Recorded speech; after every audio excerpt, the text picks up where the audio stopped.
Welcome to the Forward Moves podcast, a place where we talk about all things operations and marketing for your fitness business. And where we bring on industry-leading guests to help you get the inside scoop. I'm your host, Ash. And I'm your co-host, Kira. And let's get into the episode of today.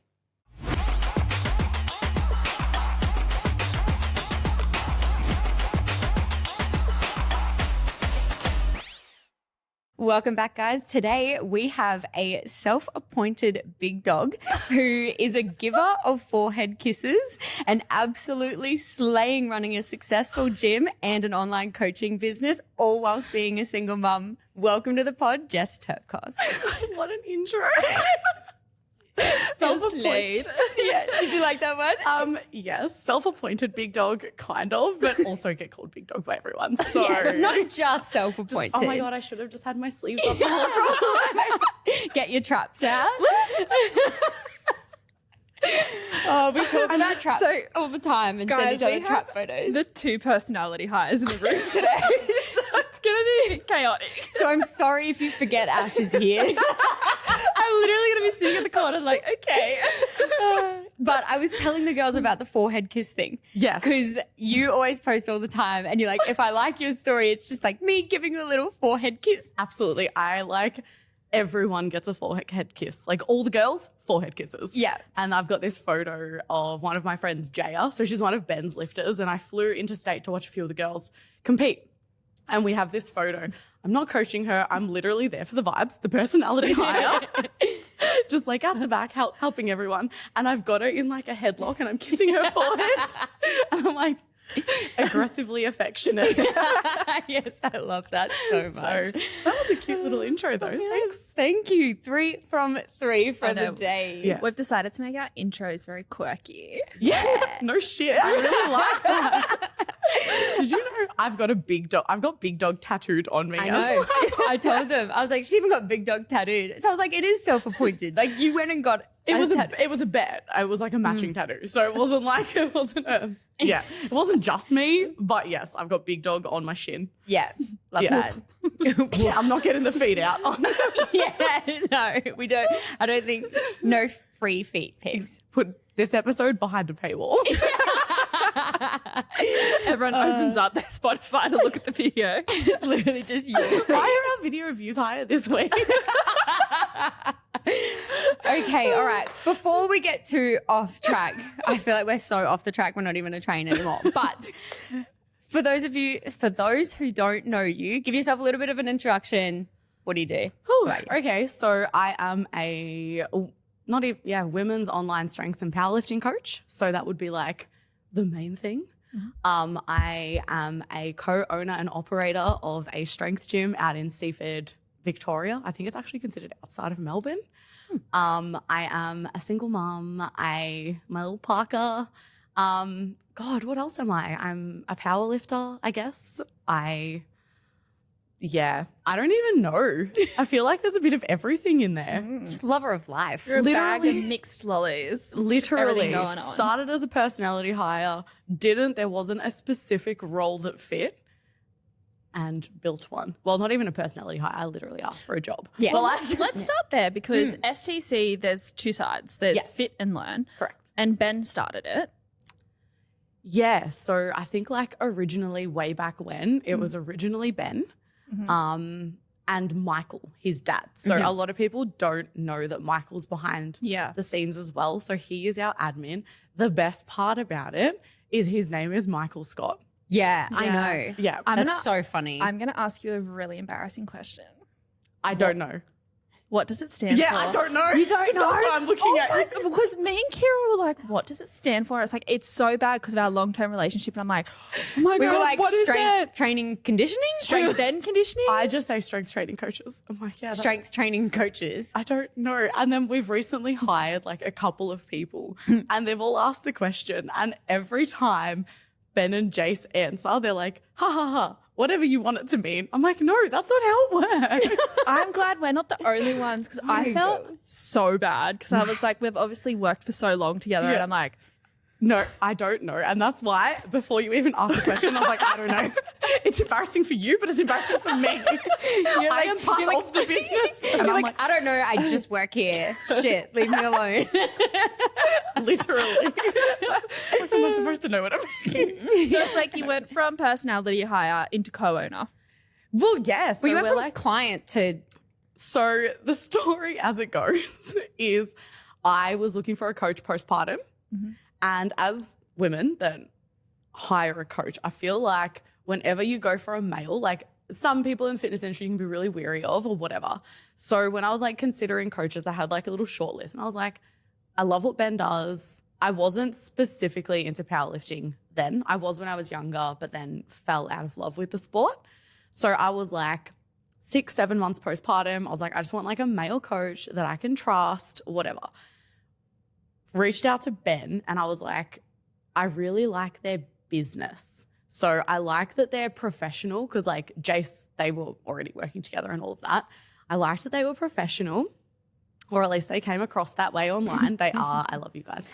And so when I spoke to Ben in our like consultation call, I knew I wanted to work for them. I was doing my own thing. I had been a sole trader for like 7 years, basically, for the most part of 7 years. And yeah, I said to Ben in the consult call, yeah, I wouldn't hire a coach if I wouldn't like respect their business enough to work for it. Plant the seed. in the soil. Yeah. And so I said that to him. I worked with him for a few months and we were doing like one face-to-face session a month. So I would just go see him, catch up with him, whatever. On the second one, after a few months of us like talking, we're like, oh shit, yeah, like we actually get along like friends. I straight up said to him, I was like, I work at home. I was like still with Parker's dad, like at the time as well. So still with Bryce. And I was like, I'm at home all the time. I'm with Parker. I work by myself. I just want to work in a team. Like I want to do more, reach more people, have more of an impact. But I feel like with where I'm at in my life right now, it's more important that I'm here for Parker. But I know that I'd be a good contribution to the team. So I want more. I feel like I would be a good part of your team. If there's a job going for me, I'll take it. And he's like, okay, there's not a job, but we'll make one. And it kind of just went from there. So what did you start as? So I brought over my clients. So online coach has like always been there. I already had that. I started running the first year mentorship. So it's for trainers. It's actually been revived now. So it's for coaches going from their Cert 3 and 4 into working at primarily those big box gyms. Just how to navigate it, how to go from pretty much earning your first K week.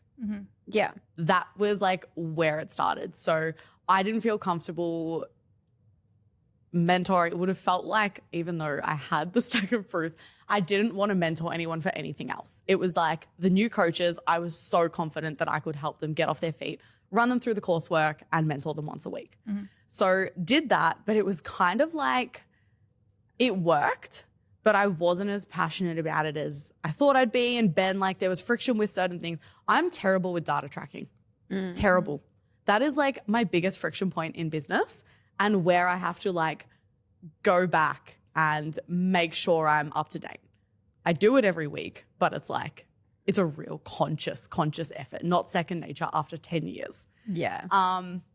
So it just like didn't make as much sense. I've always organized all the events. So the seminars, the lift offs, the photo shoots, all of that. The fun stuff has always been me as well. So I was doing the mentoring, doing the back end stuff. And then, yeah, I'd been mentoring the whole time. And the idea of You Strong came up. Like 8 months before we opened, not longer, 8 to 10 months before we opened. And instantly it was kind of just like this makes sense situation. And so that's like a part ownership? Yeah, so You Strong is owned. So we have an investor, which is Laura from Fox Physio. So we actually are on the same property. So she's upstairs, I'm downstairs. Cool. Lots of fun. Love actually having a workplace with someone to like bounce off, as you guys would know, like being in the space together now. So we've got Laura, STC, and me. Cool. So that's all of the owners. So when you say STC, your ownership doesn't sit in STC. I'm external to it as well because I'm owner operator. So there's a lot more boots on the ground. Like I do the majority, 90% The of physical the work of running the classes and business. Correct. Yeah. So the sales calls, all of that, like everything is me. Yeah. Okay. Michael will run the back end of Mind Body. Mm-hmm. We have a coach as well. And then I do the rest, basically. Yeah. How are you finding Mind Body?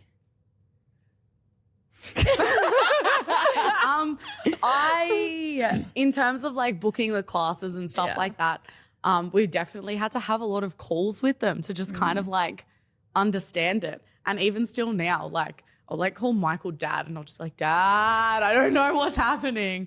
But in terms of like the payments and stuff, it's been good so far, booking the classes, but we use a separate app for like our training stuff anyway. So I'm mainly on the training app. Yeah.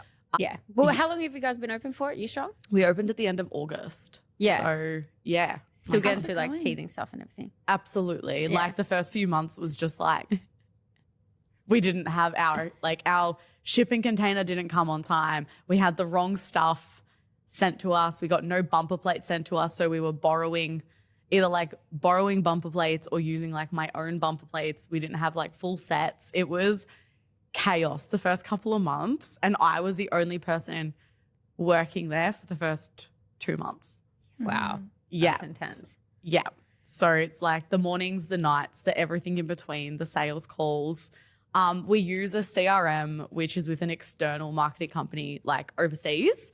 So we use their CRM, but we're currently just shifting to a new one. So it's like all other internal shifts happening. Like I feel like as I start comprehending something, we're like, grow. I'm like, so yeah, it's like, I can't even say like imposter syndrome because it just feels like I love it. It's my home.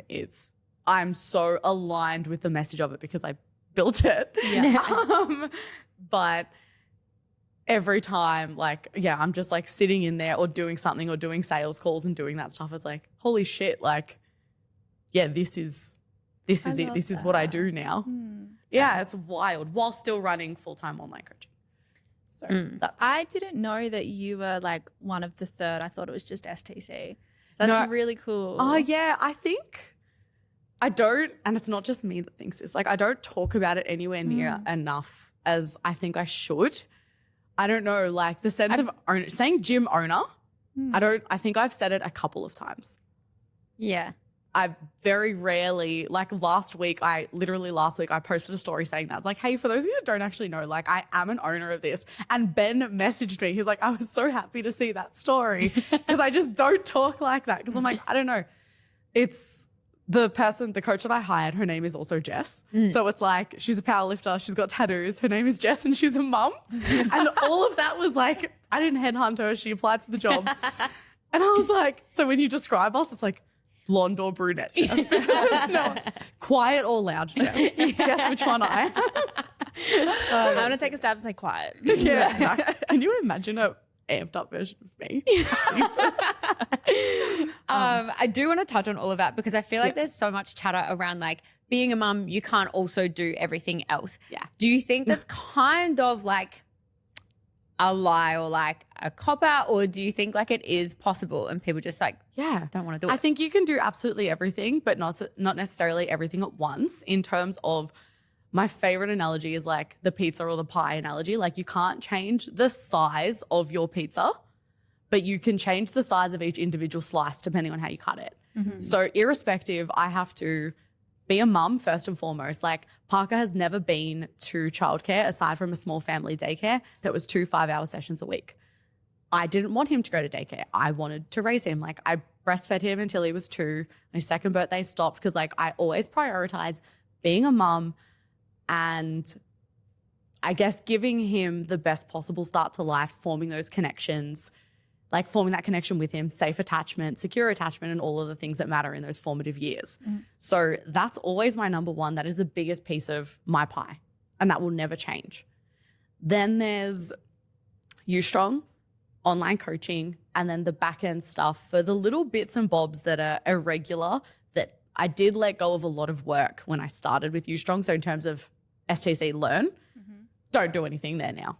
It's like, obviously I don't have the capacity to. So everything else kind of shrunk when You Strong came along. But if you communicate, you set your boundaries and you set your own standard, I don't see why you can't have all of those things. Because I had aside from online coaching, I had none of these things before I was a mum. So I started working, I signed my contract with STC officially in I think it was October, November. Yeah, October. And I started working with them in November. Parker turned 1 that September. So I just had a fresh 12-month-old. I was legitimately turning my camera off in meetings because I would be breastfeeding in meetings. It was so much sometimes and juggling around my ex's hours, work hours I'd only work in the mornings or nights. But you make it work. Ben and Jace, I'm not lucky. There's a reason why I reached out to them and would work with them because they're lovely, they're understanding, they're family people, they get it.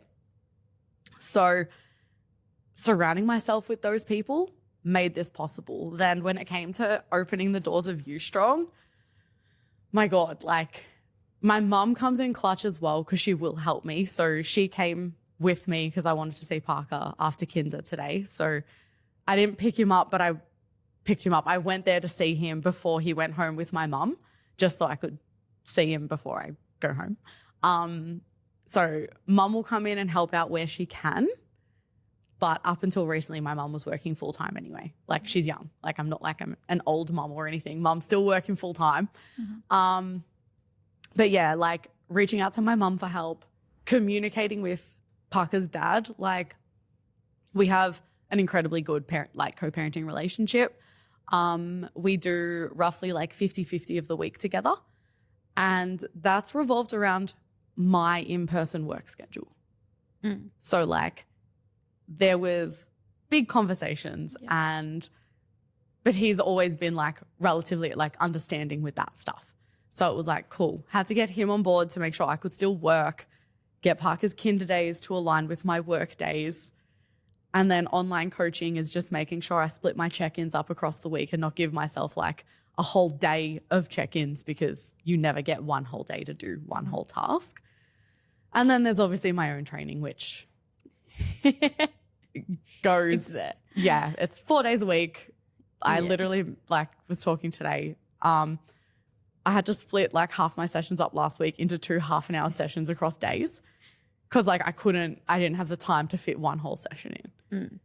But I don't know, you just make it work. You just make it work. And it's not going to be like this forever. And if I work this hard now, what's it going to look like in 5 years' time? Yeah. Or 10 years' time? Yeah. It'll be fine. I just feel if you want it enough, you'll make it work. 100%. And it's I feel very passionately about all of my jobs. So if we look at You Strong, which is women between roughly if we're talking ICAs, women between 30 to 45 getting into strength training, wanting to be strong as fuck, wanting to heal their relationship with nutrition and exercise. Not that we advertise that, but it's we teach them that through performance, you can do those things. And that's something I hold very closely to my heart. It's Jess holds very closely to her heart. And we just show them through good, structured strength training how they then learn to feel for that and blah. So I'm passionate about that and I'll make sure I do anything. Doesn't matter if I'm tired. I've got the energy for that and those people. There's no resistance to do that. Online coaching, I feel I have an entire team of best friends. So it's the easiest to show up for. That is I have more powerlifters than I've ever had now. And I'm when did that happen? Because I stopped advertising that. Yeah. But here we are. So I don't know. It's just, I love every single part of my job. I love being a mom. So it's just, he coaches with me. I've seen him training and he's upping his weights and stuff, his bench press. We progressively overload my 3-year-old. He's going to be the most yoked 3-year-old. I hope so. Ever. I hope so. I mean, he can do whatever he wants. Yeah. I never forced him to do anything. He's just always around the gym floor. And then I do a PT session with him a week where we do it a game. Stop it. Yeah, it's actually so cute. So we do dumbbell incline press. Yeah. Because his push-ups suck. You know when kids look I just said that about a banana, yeah. We do dumbbell incline press, kettlebell deadlifts, pull-ups. So I set up a barbell and he like puts his feet in my hand and I help assist him, but I make sure that he uses his upper body, not his legs. Squats, and depending on his energy levels, lunges. And then we do a couple rounds of the circuit, and he doesn't know the names of any of them. They're just the fun stuff. And yeah, and then one day he just like looked at a class when I was coaching, because he usually just like watches me and eats and like follows me around, basically, in short. And he was like, "Mummy, I want to do it." And I was like, "Get in there. I'll spot you." And he's like, "I don't need it." And he was just like I literally have the video. He was, what does he say? I'll have to show you later. It's like, "I'm okay." And he's doing it. And I was like, That's so sweet. I love that. He's going to grow up to be like so non-consciously fit. Like, it's just normal. Ingrained. Like, it does say Yeah. that, right? Yeah. Consciously. subconsciously. Subconscious. It's just going to be a habit for him. Yeah. It's just the most normal thing for him. Like, Yeah. mum trains, everyone exercises. Like, it's just the normal thing to do. You move your body, you are in a gym, like whatever sports he wants to do as he gets older, he can pick and choose that. Like, got the swimming and all of that. But, you know, whatever he's drawn to, I'll let him try everything as long as he enjoys it. Yeah. I think like team sports for socialization and learning to play in a team, especially because he's like an only child, learn how to play and share and do all of those things with your peers. Yeah. But yeah, it's so much fun. I love that so much. And I do want to ask, like, not only do you do all of that, Oh God. you also are diagnosed with a chronic condition, Yes. lupus. Yes. And you recently had a flare up as well, which I feel like you were like semi-spiraling about. But so you got diagnosed like quite a long time ago. Yeah. So I was diagnosed with lupus. I was like investigating it when I was 18 and then officially diagnosed around like, 18, 19, which was like a relatively early diagnosis for lupus. And like any chronic autoimmune disease that was like brought on by like traumatic events and whatever. So that brought it out because I was genetically predisposed. My grandmother passed away of it when she was 59, but she went like her whole life like not knowing until she was like 50. Or she knew younger but didn't get treated till she was 50 or something like that. So found out when I was like 18, 19, but I was like peak like binge eating disorder to like anorexia, and then there was like everything in between. So my body wasn't healthy. I wasn't healthy. I moved out of home at 17. So like all of this stuff had happened, had a mad flare up. So for me, it's like my lungs get affected. So basically it feels like, it's called like pleurisy, but it's like the pockets of your lungs fill up with fluid. Oh. So like, you know, like your lungs look like bubble wrap and like all the little things like fill up with fluid and then they expand and then the fluid like comes out, but it turns into like scarred tissue of your lungs, which sounds terrifying. I was just about to ask, what is lupus? Yeah. So like, it's my body doesn't know, like most autoimmune conditions, like the general thing is my body doesn't know the difference between good cells and bad cells. So when my immune system needs to do its thing, it just kind of attacks the good cells instead of the bad cells is kind of like the easiest way to describe it. So my kidneys suffer and my lungs suffer. So they're the two main ones. And then you just kind of get like other autoimmune conditions that kind of like bounce off it or like other things. So like rheumatoid arthritis in my hands and whatever. But I'm a power lifter and it's just like, I don't know, like it never affected that. It never changed my strength. It never changed my training. Once I learned how to, not even learn, but like once I dealt with my eating disorder and when I was in a better place and all of that, like I didn't have a flare up for years and years and years. I had a mild flare up when we went into the lockdowns. So obviously like stress was through the fucking roof. But then that subsided really quickly. And then I went through like some wild shit towards the end of last year. So Kira's like, we won't name names. So I decided to stop powerlifting when I was 21, 22, because every time I did a peak, I would flare up. Right. Because the Just under stress it put on my body just caused a flare up. Mm-hmm. And I thought I could like navigate my way around it. I went years without a flare up. And then so when I competed again last March, lo and behold, got to the end. So before that, like the October, my grandma was diagnosed with cancer. So like that was a stress as I was peaking my bench and deadlift just for fun with Ben. So that caused a little bit of a flare up, but we pulled it back pretty quickly. Was fine again. Went through my prep, got to the last few weeks. The last like month or so, I had like some pretty decent symptoms. Like I was very symptomatic, but I was like not treating it, not like, you know, just managing everything I could.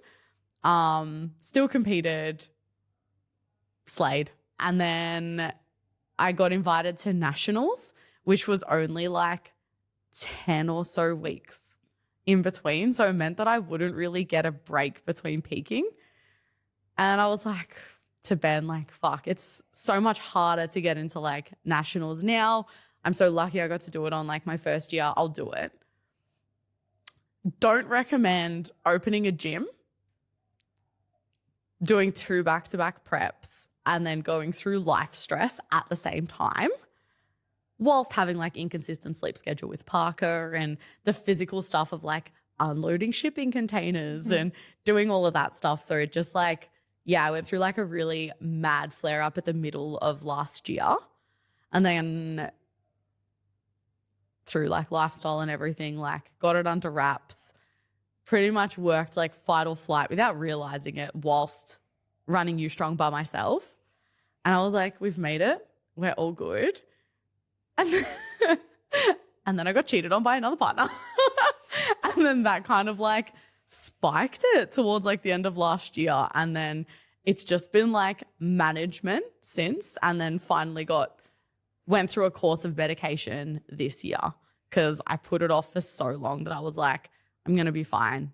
And then it just was not. It was like, you are not fine. Literally. Yeah. So I live with that, but I also in my prep last year, I got ulcerative colitis as well. What is that? I'm like going to be like the most feral person on this podcast, but I was just like shitting blood constantly. Oh. No, it's like it's ulcers through like your GI tract. So it's like Crohn's, similar, but Crohn's. Yeah. Been through it. Literally.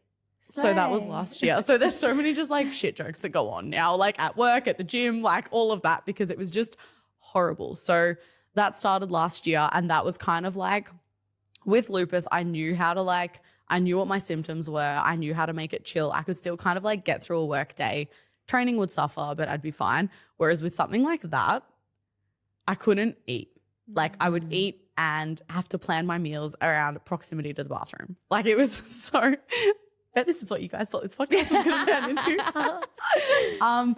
So yeah, it was like wild, and it just like really affected my quality of life. Like really affected it. Cause like had to eat. So to like manage a flare up, you have to eat basically like a beige diet, limit your fiber, beige foods. You're not getting any nutrients. I was feeling like shit. I was tired. I was sick. And yeah, so medicated this year, went through that recently, finished that a little bit ago. So I'm good now. Perfect. So. Made it out the other side. I just love, out of all the stresses you've gone through, it was a hey girlie text that set it off. Like, a hey girlie. No, oh my God, this is what? I hope he listens anyway. So it was even better than a hey girlie text. You sent me the text recently. I did The only thing you told me was you got a hey girlie text. Yeah, so it was better than that. My close friend story really got the tea. This is such a fun story. Oh my God. He's like listening like, fuck. Probably, he still follows me. I did nothing wrong, like you can see. So because we were friends first. So we were friends first. We got along really, really well. Anyway, I don't know if it's like, it was like everything was going really great. I remember literally the week before I found out, I was bragging to Kira about it. We're having a great conversation. Like, I'm so happy. Being so happy. Oh my God. Dun, dun, dun. I went away. Foreshadowing. Literally. I went away for the weekend with my family, celebrating my grandma that has cancer's birthday. Whole family went over to Phillip Island. You guys aren't from here, but went to Phillip Island, celebrated there, came home, and my best friend Crystal was like, hey, I really want to see you. So like when you get home, can I see you? I was like, yeah, I'll see you when I get home. Like it was a Sunday. My ex was looking after my dog.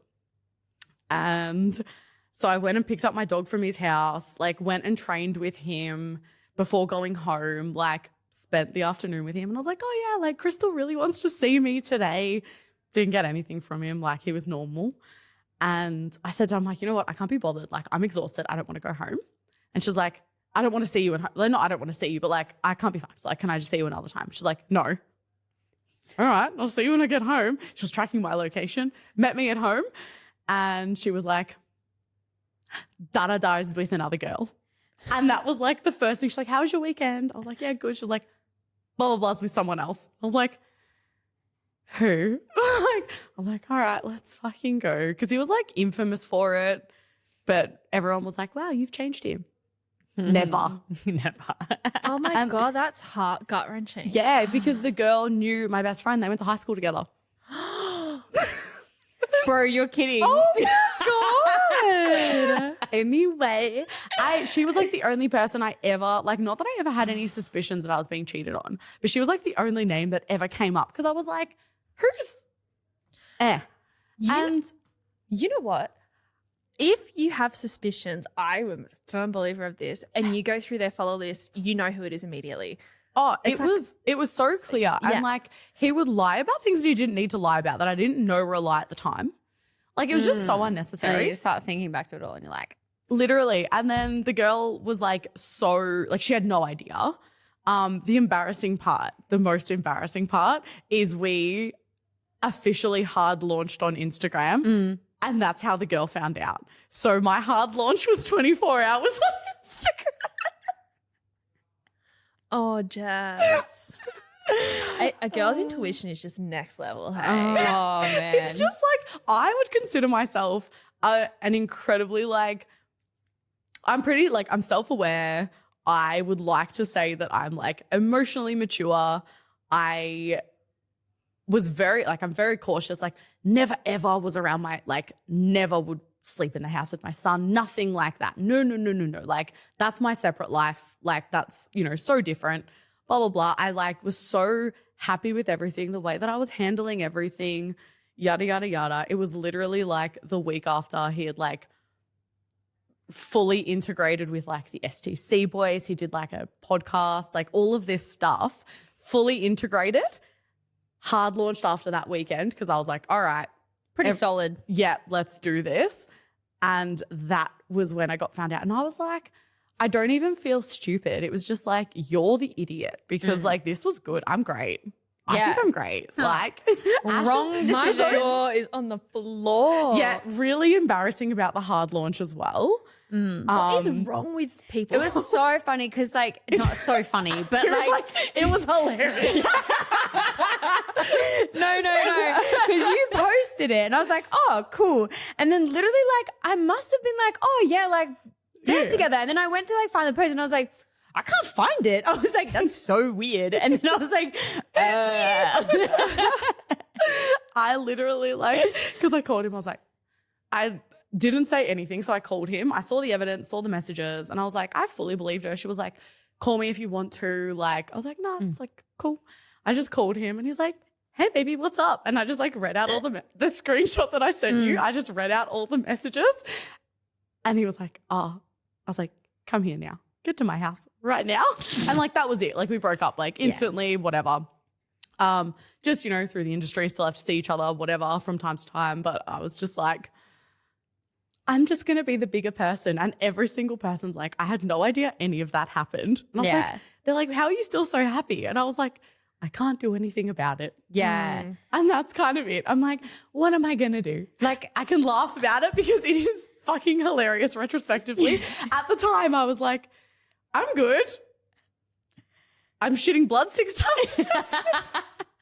But it's also like, okay, well, you've just kind of destroyed a lot of like the work that I've done. But okay, I'll just start from scratch and build my walls up real high. Thank you. Hey, therapist, I know we're in like 3 monthly check-ins now. Can I see you at your earliest convenience just to make sure?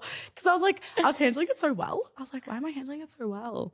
I must be crazy. I'm not. Turns out I'm just normal. Turns out you're actually a mature adult who Crazy. isn't an idiot. But yeah, that is. What a fucking segue. Oh, yes. Happy to provide the entertainment.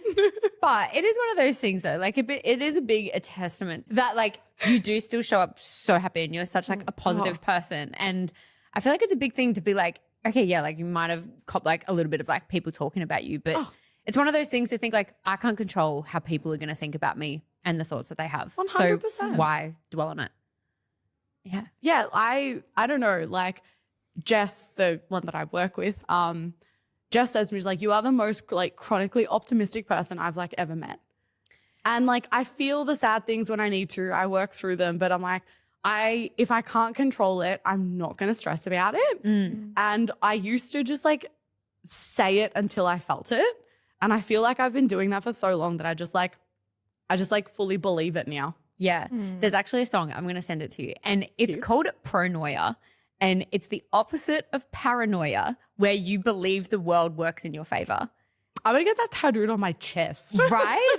And I feel like we work through this stuff with you because you'll like spiral about something. And I'm like, you literally can't do anything about it. Yeah. Like, let's work through it and get out the other side. I'm like, just forget it. We'll move on. And she's like, but I can't move on. And I'm like, you're just going to have to. You know when you have to talk about a situation 4,000 times? Yeah, I still do that occasionally, but like, I'm just a girl. Literally. We're literally just a girl. But let's get a little bit back to like coaching side of things. Coaching. So I know a lot of people want to grow and scale their business as a coach, right? And then they think, I want to get on subcontractors, contracted coaches, all of that sort of thing. And you are like kind of like a contracted coach to SCC, right? Or an employee. Well, yeah. More so. Yeah. But people think that there aren't people out there that will come and work for your business long term. Do you think it's like a particular person they should look for, or do you think like there are people out there that are willing to be a contractor for a long period of time? Yes, I think it comes down to a couple of things. So there are some people that can be attracted to it that are lazy and think that the work will be done for them. So I can see the apprehension in a lot of businesses wanting to do that. And that was something that we really... So I did the hiring process with Ben, say for U-Strong. So like I am that to STC, but I have that at U-Strong. So like I get like the both sides of it. I think in terms of being a contractor, wanting to work with another business, alignment is like the most important thing. So making sure that you share the same morals, values, and all of that with the business.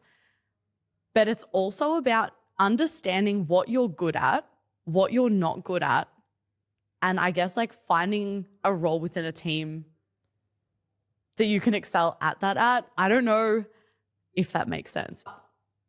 I think when it comes to like me going to STC, it wasn't about them finding leads for me or doing anything like that. It was being able to have greater impact because we're all so different and have such a different outreach that we were able to do that together. And like I fill the gaps in terms of being the personality hire. So I'm not the personality hire, and I'm sure they're going to listen to this and be like, shut up, Jessica. But being able to identify that like that was my strength and know that that's what I could bring to them and help them do that, that's a value that I have that they don't have. So like I'm important for those things, the social things, getting them out of their shell more and doing all of that stuff. So when it comes to like contracting for them long term, they always looked after me. And it's actually so funny because I did hear the end of like one of the other episodes and I was like, oh, I agree with this like wholeheartedly. I always wanted to treat STC like it was my own business. And I always, nurtured my own clients and did all of that, but always wanted STC to grow. as I helped that and as the business grew, my incentives grew. Yeah. They always asked me what was important to me, and they, checking in with me to make sure that I was rewarded in ways that aligned with me to make me want to stay, to turn the business into my own, that eventuated into now we own businesses together and do things like that as well. And it was the same with like You Strong. We didn't want to hire somebody that just wanted to do group classes and go home. No. You're a You Strong coach. You have an online and a face-to-face coaching business, and you run a couple of classes a week. So we flipped the narrative on that and made the investment greater. We will mentor you. We will help you grow your business from the ground up. We will provide you with leads. We will provide you with this evidence, this stack of proof of who we are and what we do. Help build the business and then provide incentives. So where do you want to go? What do you want your role to look like? How can I start giving up tasks that I already do as owner operator to help build a job description that suits, so at the moment it's Jess, like suits Jess, that entices Jess, that makes You Strong feel like home to her as well. Yeah, so kind of like how a coach, to keep a client longer term, provides either new goals or new things to work towards to increase their lifetime value with that coach, but instead it's providing it for an employee or a contractor to keep them invested within the business and to help grow. Yeah, that's it. And I feel like I never had to fit the mold of STC. I feel like they helped me grow into who I am and be comfortable with who I am as a coach and what I do, and embraced who I was as a person. Even if every time I go on the podcast, Tam laughs because he has to change like the audio based on Ben and Jason's voice versus my own. Like we're all so different, but they really, truly embraced that. And that's been incredible for me. And to now pass that on to in like my own business, it's like you're not looking for copy and pastes of yourself. Like you want someone to get up, enjoy their job, thrive. And I think it's such an honor and a privilege to be able to provide that as well for somebody. Yeah. Like having had the privilege of having that with the boys. And now it's like, cool, let's make you love your job so much that you want this place to win. So we win together. Yeah. Yeah. I love that. And it's like building the collaboration between different coaches, because I swear we mention all the time how much there's like so much competitiveness within the space of coaching. And I feel like so many coaches are in like a scarcity mindset that it's like not everybody's allowed to win, but like I feel like collabing, in our opinion, is such like a missed opportunity in a lot of spaces. 100%. Like when it comes to coaching, at the end of the day, people are going to hire you based on, well, there is your personality, your values, your morals. And aside from that, we're kind of all offering the same service. It's how you're communicated with and, how you speak to your coach. And obviously, yes, we all offer different levels of service and blah, blah, blah, whatever there is. At the end of the day, we're kind of all offering the same thing. Some do it better than others subjectively because whatever. But I am so different to Jess. Like we are so different. But on paper, like I had said earlier, we are both powerlifters. We are both women's strength coaches. Online women's strength and powerlifting coaches. We are so similar. Yet since working together, both of our businesses have succeeded. Yeah. It's just like, I think it just shows other people, especially because like being in the industry of like women, I think it makes me so much more approachable that I will promote other coaches or I will try to lift up anyone else around me. And that's just so much more appealing to other people because I'm not bitchy or I'm not backstabby. And it is very, you see what you see is what you get, because I have so many girlfriends in the industry that do the same thing that I do. So I think it just, I don't know, it shows your character without you having to say anything. That sense of collaboration as well. It's not standing on other people. Yeah, I think people forget that coaching is a vulnerable space. And if you're sitting on an isolated platform, not collabing with anyone else, you're not representing coaching in a positive way. Like people are going to look at you and think of isolation. And I wanted to kind of tie in that hiring thing as well, because a lot of people listening to this podcast are coaches. And like a lot with what you were saying was it's okay to want to be a coach and not be a business owner. But with the context of what you were talking about is the business can apply that to you. But if you're a coach and you don't want to run a business, all you have to do is ask for another business to provide that to you. So feel free to flip that script, because as you said, you asked for a job and then you got all these benefits. 100%. I didn't go into STC. I went there because I wanted the guidance, the mentoring, the gaps to be filled. I never wanted to go in there with the intention of leaving. I just didn't think that, especially given at that point of time, it's like I want to go next level, but was very aware enough that hiring another coach wasn't the answer. That wasn't how I wanted to grow. And I think that's where a lot of coaches do make mistakes. They think the only way to grow is to hire. Right. And I had to do like a lot of work with myself and be like, am I taking a step backwards? Because like I've already got an online business. Like, is it a step backwards? I worked through that so quickly because it was like, no, like I feel so much more supported. Being able to bounce your ideas off other people, it helped me learn more about myself. It's also about quality of life too. Like you love the life that you live now. 100%. And like, yes, like it was never my intention to, when I asked Ben for a job, was never my intention to eventually open up a gym with the boys. Like very, very glad that I'm here. Like I'm very good at the in-person thing, whether it's selling or coaching. Like I'm a people person. I love it. And that's why working for myself, by myself, didn't work for me. I like people. Like I am the definition of extroverted. Yeah. And yeah, that just helped me be better. And 100%, like there's no shame in reaching out as long as you're still taking responsibility for your own work ethic, because someone else isn't going to fix it, particularly in this coaching space. Like there are very few businesses where you're going to walk in and all of this, like an entire job's just going to be dropped on you. It's like, you know what? Here's an entire coaching business for you. So if you're looking at like those smaller businesses, we're building this together.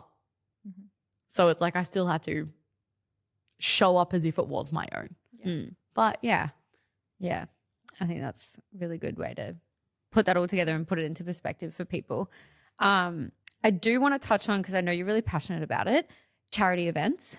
And you have one coming up this weekend. And you posted recently about you completed your first charity event at a similar time, like a year ago or two. No, so that was 2014. No, 2000 and it would have been 18. Yeah, so long ago, which is really exciting. But I wanted you to have the space to like talk about it. Yeah. But also, how do you feel about like a general stigma about like posting about doing charity things? Do you feel like there's a bit of a stigma about like posting about charity work? Or do you think it matters in the way that you do it? Yes. So performative. Oh, yes. So it's like the people, I instantly just go to like the people that record themselves donating. I'm like, oh, you're a piece of shit. Like, you know, when like people on TikTok would record like going to homeless people, and I'm like, And like giving flowers. Literally. Yeah, So I have remember like that thing that went around. I have like a direct debit of, so this is stuff like I don't post about. Like I have like a monthly, it's a monthly direct debit that comes out for like a charity. And I change that charity based on whether it's like what's going on at the time or what I feel more connected to or whatever. But like that's just something that means something to me and something I like doing. And I'll never talk about that. When it comes to, I am so privileged to have a community of people that I share a lot of values with. So now it's You Strong. Previously, so that one that I had posted about was I ran a strength and conditioning department in like another gym. So back when I was more S&C than just strength. And they kind of gave me free rein to run an event because I've always loved doing that. And I was like, cool, I love deadlifting. Everyone's going to have to test their deadlifts eventually. Why don't we put a price on it at a spectator fee? You can cook some shit. I'll get my mum to do a barbecue. And why don't we just make it a big thing where we can give back? And I'm so fortunate. So at the time it was in a gym. I have 150 members there. And if each of them brings a gold coin, that's $300, let alone people like competing. Everyone wants to get involved. It's good for a business because it tightens the community. It makes you feel more connected. It is for a good cause, so you feel good about yourself and you're PBing and you're just a part of something bigger. We all want to be a part of something bigger.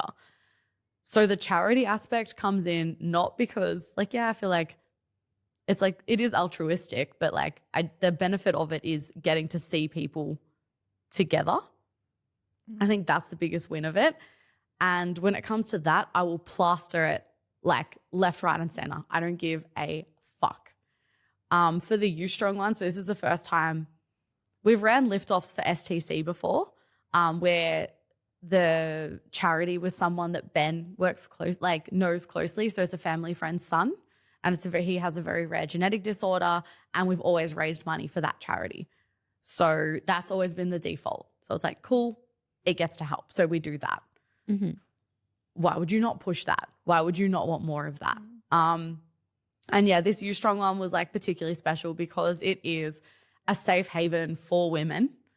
It's not that we promote it that way. There are their partners that train at the gym. Like it's not like no men allowed. Like everyone is so welcome. They love it when the guys come in to coach and train. Like it's so much fun. But I put the idea out there, like what if the next time we all test, because we do in the gym testing anyway, why don't we make an event of it? You guys are intrigued by powerlifting. We'll run our own event. Let's all pick a charity. So I put like a question box up on the Instagram, and it was like 2/3 of the suggestions were for the white ribbon or violence against women. And it's like, cool. So in a space where we've got so many women that have obviously been touched enough by this topic, yeah, I'm going to promote it. Yeah, we're going to put white ribbon on everything. Like, yeah, we're going to talk about it. And I don't see that as being performative because we're doing the thing. The members are winning. We're winning by the members being happy. And then the charity's winning by everyone happily donating. So this Saturday, we have the first charity event for SU Strong, and we've already raised over $500 before the actual days come. So that's not including like spectator and whatever we sell, the raffle and all of that on the day. Amazing. So yeah. I think the dichotomy is if you're publicizing that you're promoting to charities to prove to people that you're a good person, it's coming from ill intent. But if you're donating to charities and creating a community event around it and it's for a good cause, it's okay to be promoted. Absolutely. But I think if you the fine line that a lot of people don't get is if you're doing it in a self-absorbed way to say, hey, look, I'm so amazing, that's where the ick comes in, really. 100%. Yeah. Like it's at no point in time is it our identity. It's just I want it to be known. Yeah. Hey, that's that women's strength gym. Yeah, they donate to charities. Or that's like, it's not about that exclusively. It's just what we do. You know what you guys should do? You know, because obviously it's a community thing. You know when you go to Grilled and you buy a burger and there's like a little coin and you can pick the charity? Oh, yeah. You guys should do that with the classes where they come in and like drop the thing in where the money's going to be donated each month. That's actually really cute. It'll cost you $500. Ashley's like, and trademarks. Trademark, you can't have but it. I feel like that would be super exciting because people love tangible stuff. Absolutely. Yeah. And that's so easy to just throw into the front office. Yeah. We'll get them to pick the charities, get them to like anonymously. Just like ping pong balls or something. That's really cute. Whack it in there. I love that. I love that. Ash, It's really good idea. I'll put a little photo of you there, a bit like Ash's.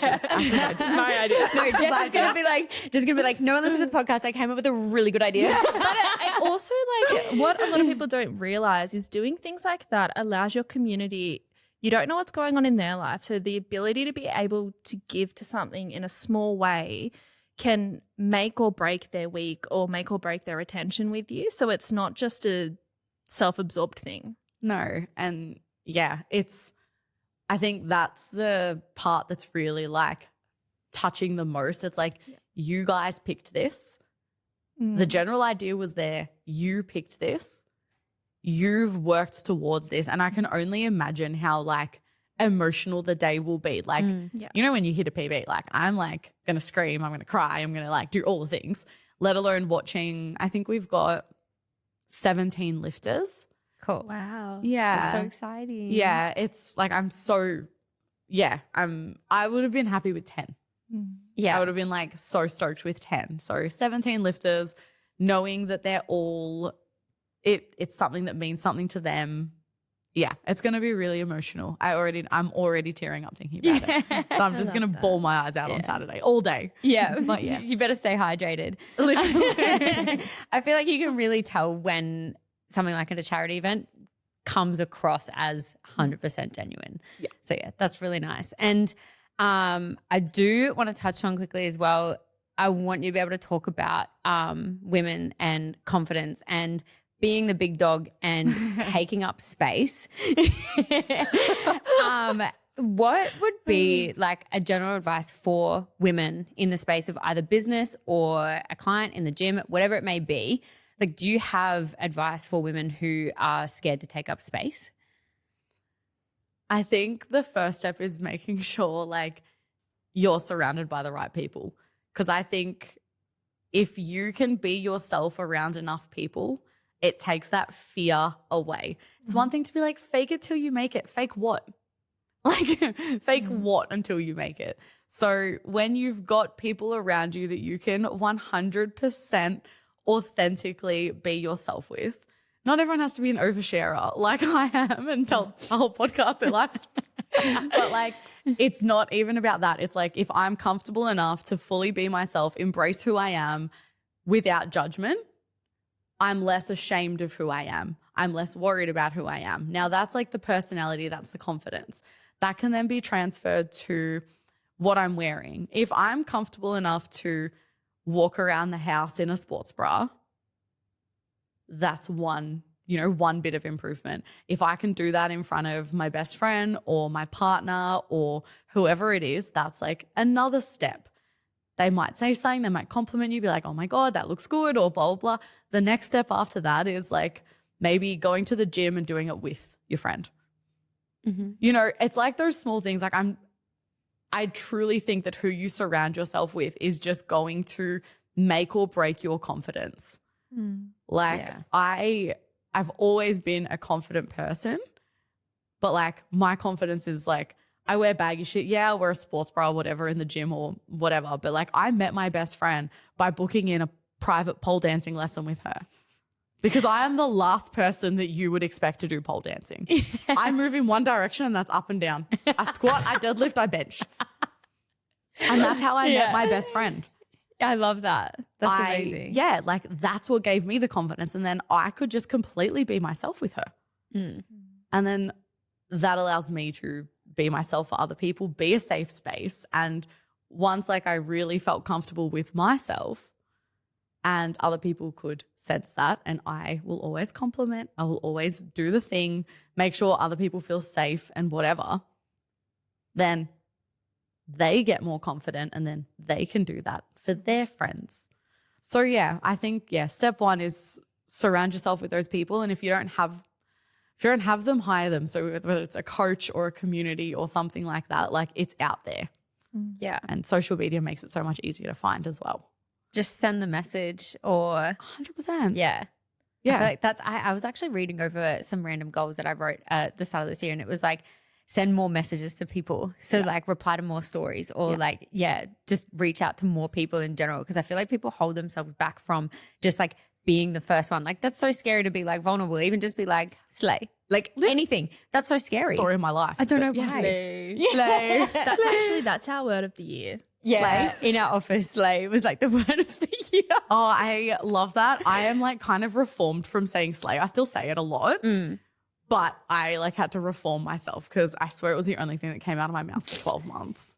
I got Ben, Jason, and Tam to say it though, so that was my win. Love that. Nice. I feel like talking about story replies, I feel like one of our favorite story replies to each other is just woof. Woof, woof, barking at my phone. I'm not gonna lie, when Kira was like, what advice would you have for women to like take space? I was like, just walk into a room and be like, woof. Roll up my sleeves and bark. What the fuck are you gonna do if you're scared of me? Men. I will bite you. Well, thank you so much for coming on. Yeah. Unfortunately, we have to wrap up the episode here. You know what? That was a lot to go. Yeah. I hope people don't feel motion sickness from that roller coaster that we just went on. We had a full trauma dump. Thanks, Kira. But take some time to give yourself a little shameless plug. Where can people find you? Okay, so I'm Jess Tirpkos. So if you search Jess Tirpkos, I'm the only one. Tirpkos or Jess.Tirpkos_STC, STC Fit, STC Learn, or ustrong_Seaford. And you strong is you. You, yes. Like not the Y-O-U. letter U. The letter U Yeah, strong. yeah. You strong. So the first two letters are us. And respond to my story, Big Dog.